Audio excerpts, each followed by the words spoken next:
Kayo ba yung mag-a-apply? Bakit ngayon lang kayo?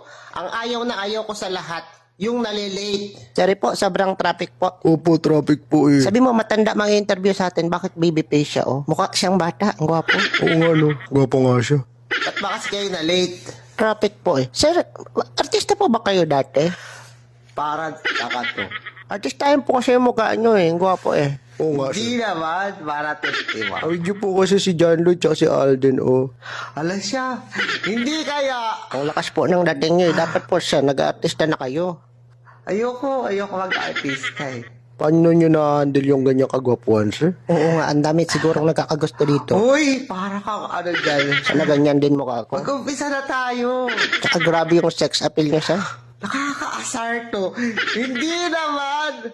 Sige sa interview na Sige tayo. na. Wag na tayo mag-interview. Ano na, tanggap na kayo. Sige na. Tanggap Na kayo talaga, dyan sir? na. Para kayo mga timang. Akin yung resume nyo. I-ano ko na lang pasok. Kaso, uto.